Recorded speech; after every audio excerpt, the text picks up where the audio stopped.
Hello, my beautiful friends. It's Aunt Mimi and Pancake and Piper. I decided that I would do something different today and bring you guys outside my house into my garden. Brad is laughing at me. He thinks it's funny that I'm doing this outside. There's nothing funny about being outside. It's awesome right now outside. It's really warm. There's Pancake. Come here, Pancake. Say hello to the people. Say hi. Oh, you're so pretty. You're such a good kitty. Yeah, you are.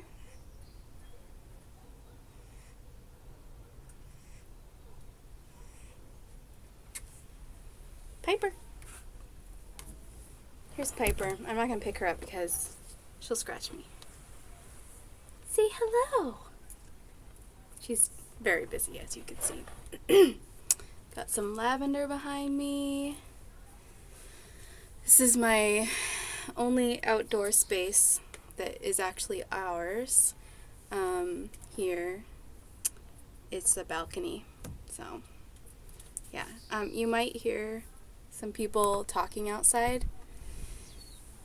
It's this lady who's been washing her car for like an hour, and every time somebody walks by and she's washing her car, she stops to talk to them. So I think that's partially why it's taking her an hour, but like literally she's talking to every single person who walks by. That's why I don't wash my car out here, because that would probably happen to me. I just go get my car washed, so it just takes less time and I don't have to do anything. Hey, not a toy. Got some lilies back here and some strawberries down there. Strawberry flowers right now. We don't have any actual little strawberries yet, but they're on their way. Yeah, and it's really warm outside, so it's so nice. I love being out here. I just finished my huge grown-up work project that was due today. It was probably supposed to be due at like noon. But I don't think my client really cares, because he can't do his side today anyway, probably. And so I just got it done like 10 minutes ago and sent it to him. So we've got an airplane. Can't see it, but I can hear it. I don't know if you can hear it. It's loud. Hey, no. Stop eating my succulents. I swear, they are much better behaved when I'm not out here. Except Pancake always tries to push the boundaries. Get away. Alright, let's get back to business. Ooh, it's windy. Oh, this screen up here, it's kind of hard to see. Let's see if I can tilt you up. So you can see that screen. That is the catio that I made.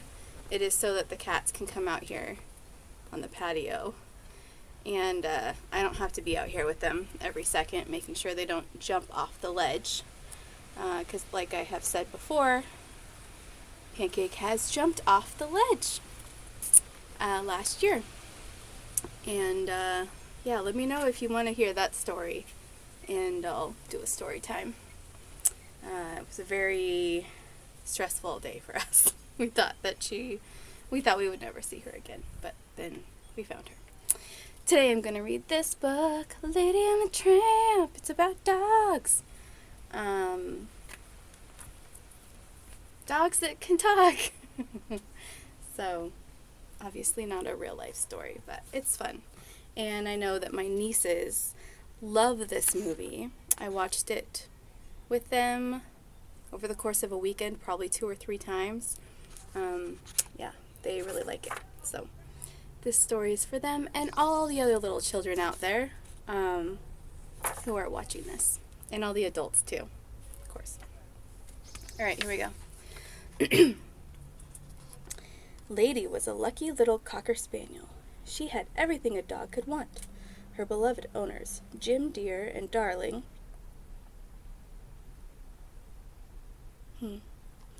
had pampered her since puppyhood. They gave her the tastiest tidbits to eat and the softest bed to sleep in, and they showered her with lots of love and affection. Lady returned this kindness by waking her master each morning with a gentle lick on the cheek, and, while he was at work, Lady stayed close to her mistress, protecting her from possible harm.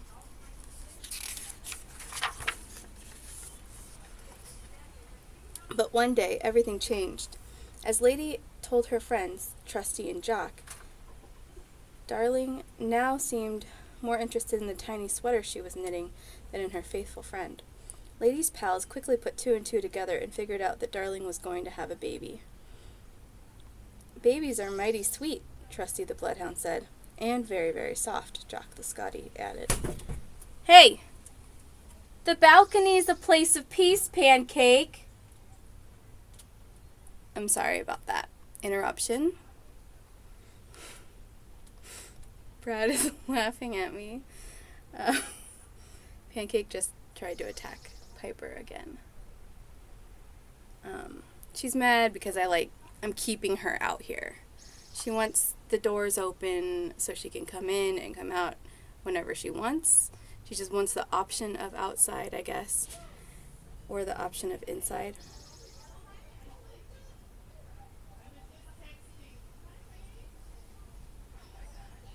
All the old ladies in my neighborhood are getting together, I guess, or they're coming out of their house and talking to each other. So, there's a gaggle of old ladies outside. Oh, my Lanta. Oh, this is such a great idea. I'm going to tune them out. Try to tune them out and ignore them. Pancake. I can see that look in your face. Okay. Why, a wee babe is nothing but a bundle of trouble, an unfamiliar voice chimed in. The voice belonged to a scruffy stranger named Tramp. Though Tramp had no family of his own, he seemed to know quite a lot about babies, and none of it was good. Take it from me, Pigeon, Tramp told Lady.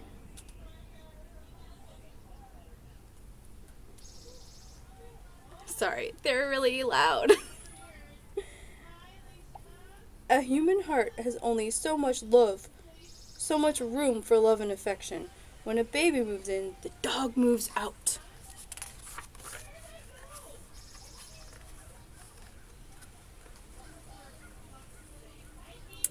Although Tramp's words worried Lady, she couldn't believe her family would ever be unkind.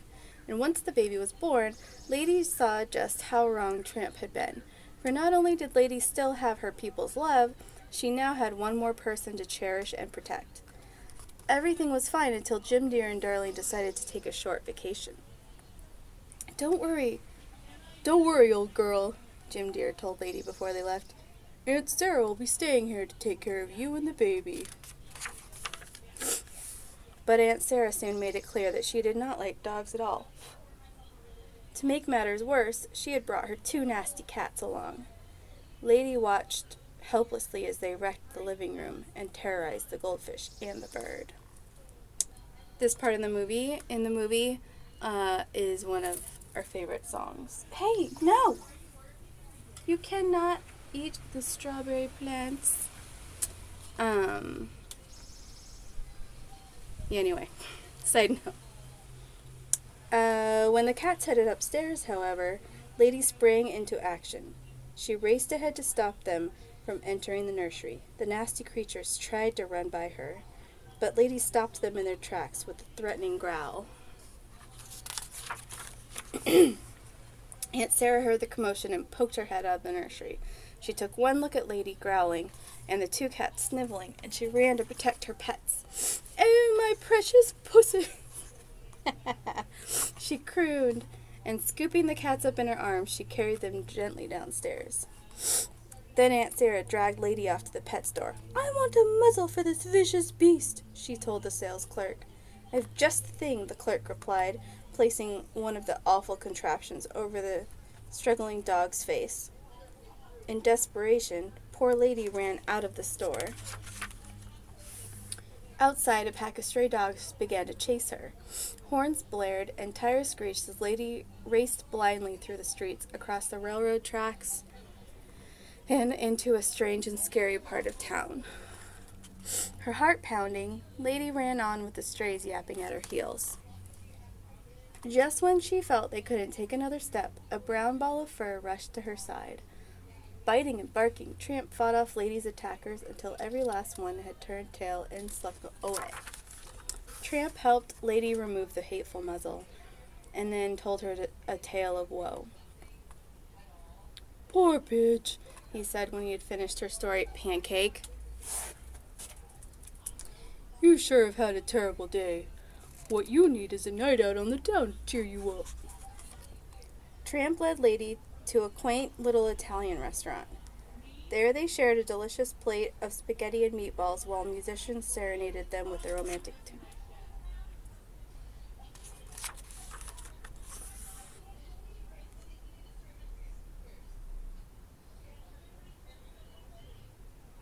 After dinner, sorry, they're so loud. After dinner, Lady and Tramp took a moonlight stroll. When they came to a patch of wet cement, Tramp scratched the big heart in the middle, placed one of his paws inside it. Lady did the same. A silvery moon was high in the sky when the two tired dogs finally snuggled up under a tree and fell fast asleep.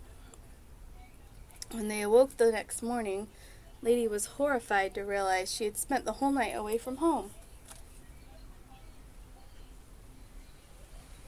Hey, you can't eat that. You can't eat it.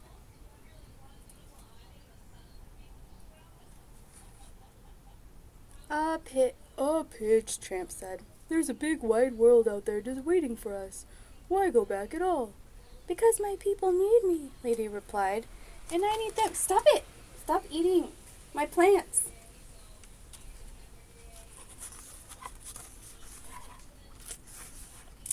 This is louder than I thought it would be.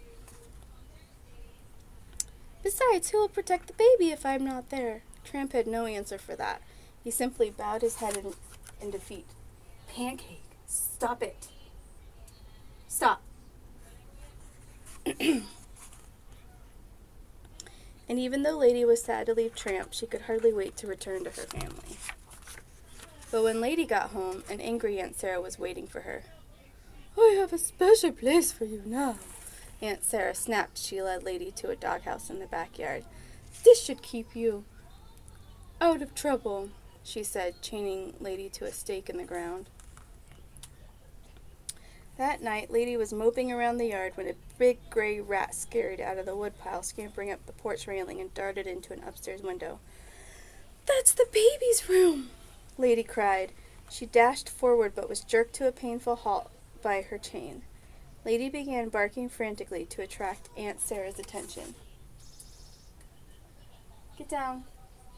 "No."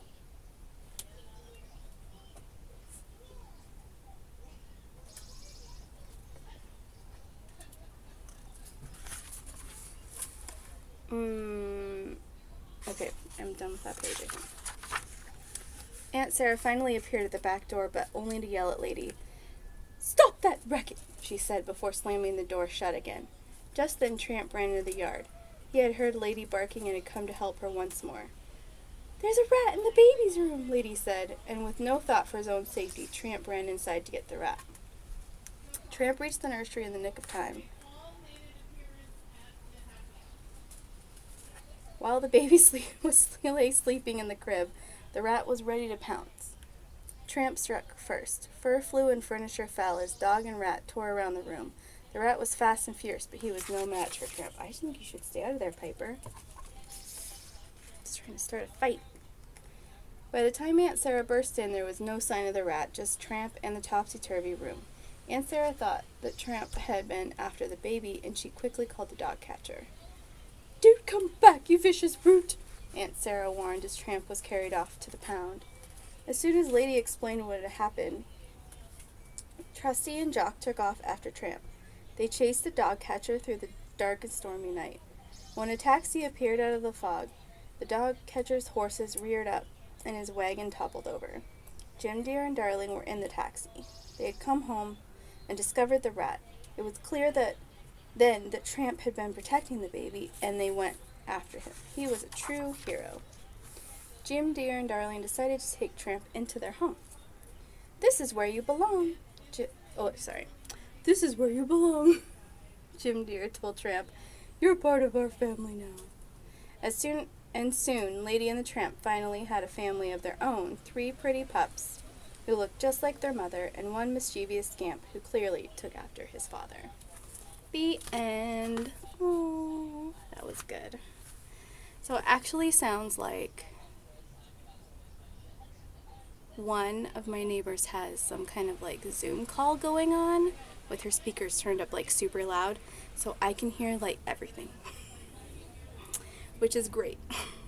I mean, actually, I don't care. Like, if someone wants to do that, that's fine, but it's kind of funny that she's deciding to do it outside. I don't know. I don't know which neighbor it is. I guess I'll find out when I get up and look. Anyway, yeah, so I hope you enjoyed the book. Whoa, hi Pancake. Pancake wants to make an appearance. Come here. Meow.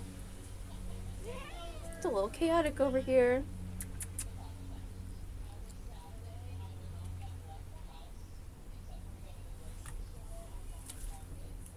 Oh my goodness. That's what happens when I try to hold Piper. Okay. I hope you enjoy my garden area. I have other plants too over here. Random stuff. I don't really feel like going through all the names right now, but yeah, those are my plants.